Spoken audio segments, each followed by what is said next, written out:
এবারে স্মারক সম্মাননা প্রদান আকাশ পাইন মহাশয়কে। স্মারক সম্মাননা প্রদান করছেন সৌম্যজিৎ ব্যানার্জি। প্রথমে উত্তরে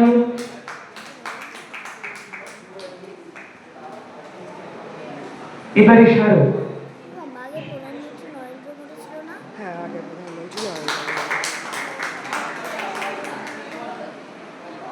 আমি রনিত ভৌমিক মহাশয়কে সমস্ত উদীয়মান সাহিত্যিক, সাহিত্য চর্চা যারা করছেন বা সাহিত্য প্রেমী যারা রয়েছেন, নবাগত এবং নবাগত, তাদের উদ্দেশ্যে কিছু বলবার জন্য অনুরোধ করছি। সংক্ষিপ্ত বক্তব্য।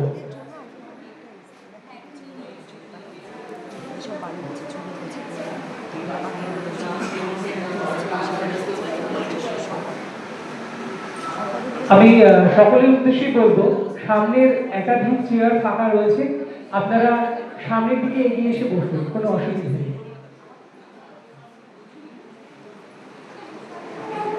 সকলকে জানাই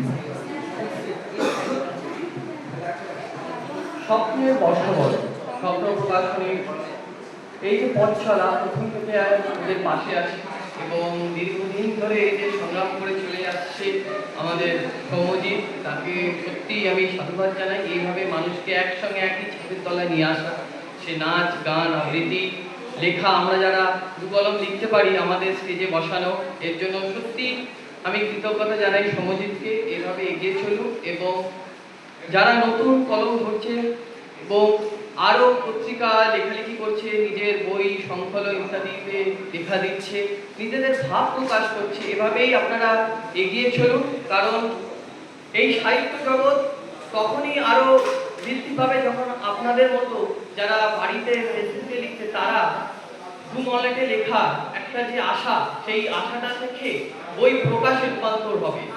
আশা করব এভাবে এগিয়ে চলুন সকলে এবং বাংলা সাহিত্যের এভাবে উন্নতি ঘটুক। সকলে ভালো থাকবেন, মঙ্গল হোক।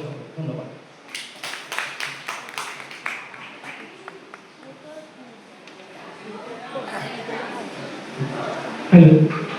এবারে আকাশ পাইন মহাশয়কে বলবো সমস্ত নবাগত প্রজন্মের উদ্দেশ্যে সাহিত্য নিয়ে কিছু সংক্ষিপ্ত বক্তব্য রাখার জন্য।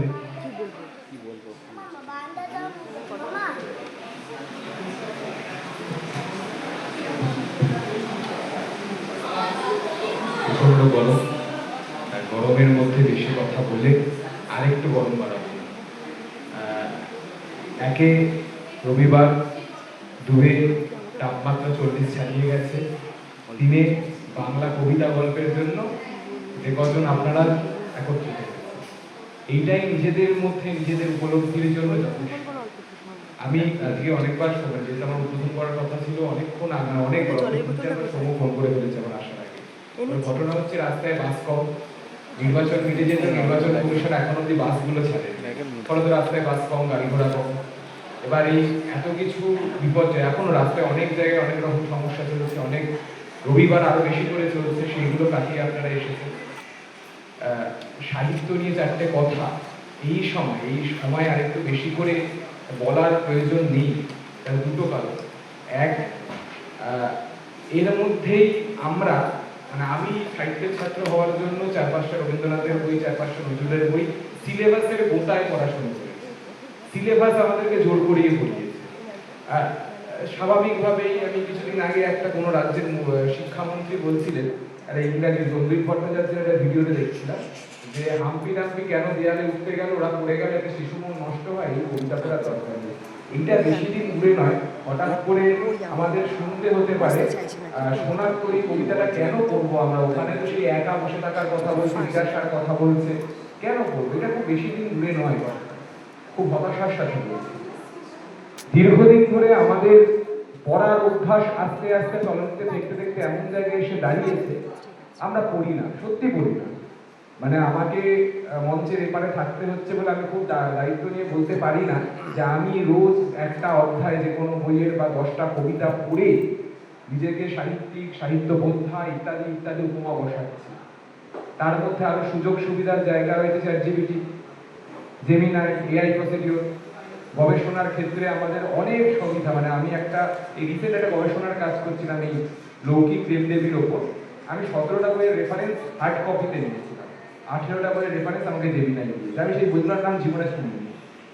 রেফারেন্স ছোট হচ্ছে, পৃথিবী ছোট হচ্ছে, যখন মহিনের ঘোরাগুলি বলছিল চার বক্সে বন্দি হচ্ছে, দেয়াল টিভির মধ্যে বন্দি হচ্ছে, সেই চতুর্ভুজটা আরেকটু ছোট হয়ে মুঠোফোনে বন্দি হয়ে গেছে। এর মধ্যেও কবিতা লেখার একটা ভূমিকা আছে। সৌম্য নিজে চাকরি করে, একটা পেশাগত জায়গা রয়েছে। আশা করি এখানেও যারা রয়েছে প্রত্যেকেই বিভিন্ন পেশাগত জায়গায় রয়েছে। সেই চাপ উতরে কবিতা লেখা, একটা নিজের মধ্যে নিজের উপলব্ধির জায়গা, গল্প লেখা নিজের মধ্যে নিজের উপলব্ধির জায়গা, রবীন্দ্রনাথকে নিয়ে মুনির ভাবা নিজের মধ্যে নিজের উপলব্ধির জায়গা। এই সমস্ত উপলব্ধিগুলোকে আরেকটু সংঘবদ্ধ করুন, আরেকটু মৌলিকত্ব করুন, এবং দিন শেষে যতবার যেখানে যেখানে ঘৃণার কথা কানে আসবে সেখানে সেখানে রবীন্দ্রনাথ শুনিয়ে দেবেন। ধন্যবাদ।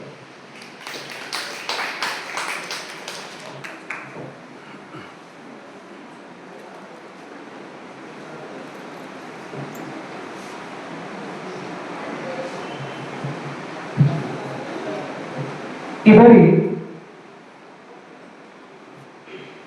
মোড়ক উন্মোচন, মায়াটাল। লেখিকা সিক্তা হালদার মহাশয়। আমি অনুরোধ করব সিক্তা হালদার মহাশয় এবং পরিবারবর্গকে মঞ্চে আসবার জন্য। বইটি প্রকাশ পাচ্ছে রনিত ভৌমিক এবং আকাশ পাইন মহাশয়ের হাত ধরে। সঙ্গে থাকবেন আমাদের স্বপ্ন প্রকাশন এবং পত্রিকার কর্ণধার সৌম্যজিৎ ব্যানার্জি।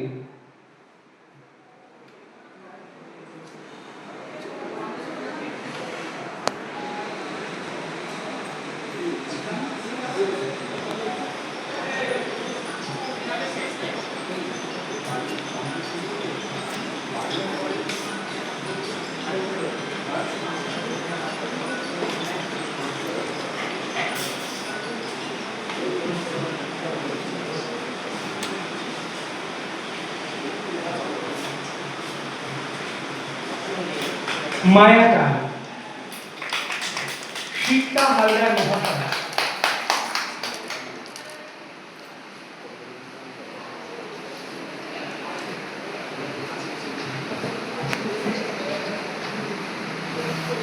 আমি সিক্তা হালদার মহাশয়কে অনুরোধ করব মায়াটাল সম্পর্কে দু চার কথা শোনানোর জন্য।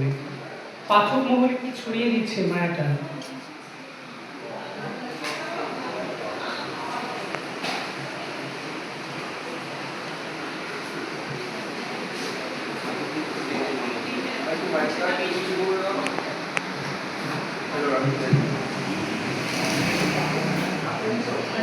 আমার কথা কি শোনা যাচ্ছে?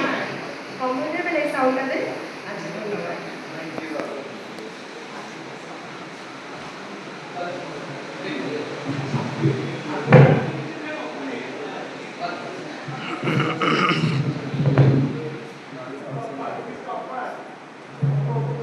ঠিক আছে, আচ্ছা।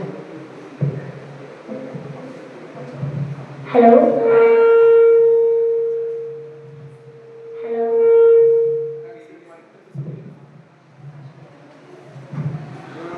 হ্যালো, আমার শোনা যাচ্ছে? এবার মাতার এই গল্পের নাম হচ্ছে কি মায়ের টান, মানে মায়ের টান। এর জন্য এইটার নাম হচ্ছে কি মায়ের টান। আর আপনার ছবি দেখে বুঝতে পারছেন এখানে একদিকে মায়া আছে, একদিকে মায়া টানছে একদিক থেকে। একদিক থেকে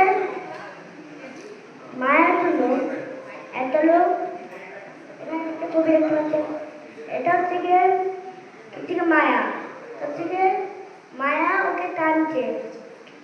তারা মানে টেনে না, মায়া ওকে টেনে নিচ্ছে, মায়া জালে আটকে যাচ্ছে। এর জন্য হচ্ছে গিয়ে এই বইটার নাম হচ্ছে গিয়ে মায়া টান।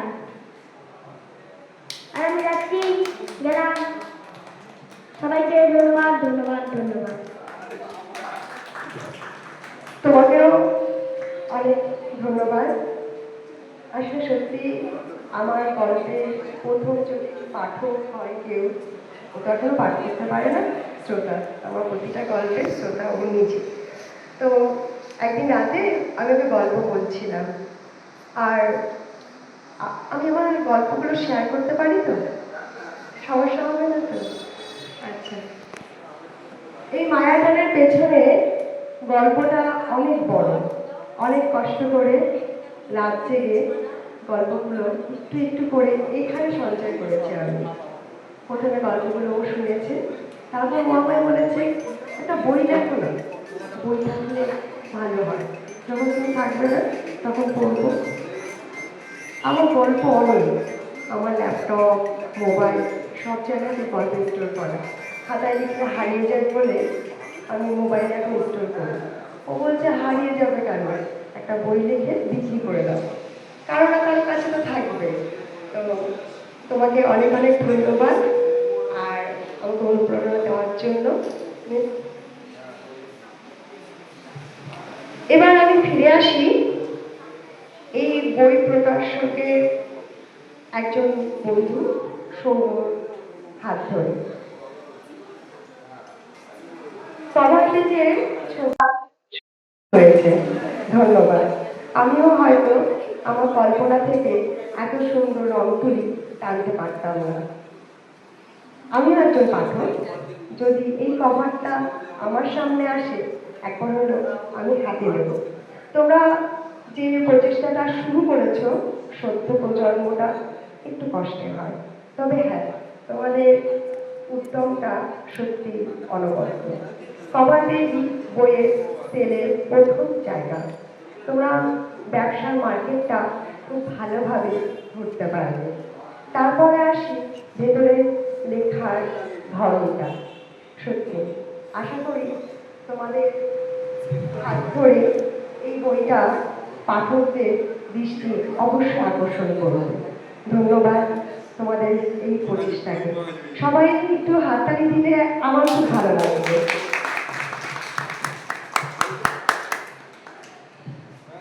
অসংখ্য ধন্যবাদ জানাই শিক্ষা হালদার মহাশয়কে। এবারে স্বপ্ন প্রকাশন এবং স্বপ্ন পত্রিকার পক্ষ থেকে সম্মাননা জ্ঞাপন অনুষ্ঠান। সম্মাননা জ্ঞাপন করছেন সৌম্যজিৎ ব্যানার্জি মহাশয়। প্রথমে উত্তরীয় এবং সম্মাননা।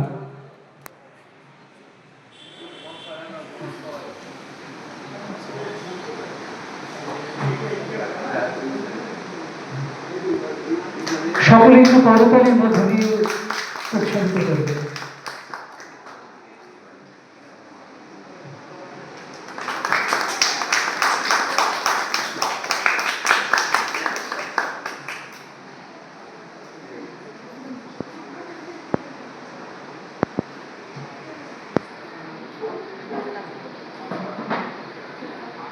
আমি আমাদের দুই অতিথিকে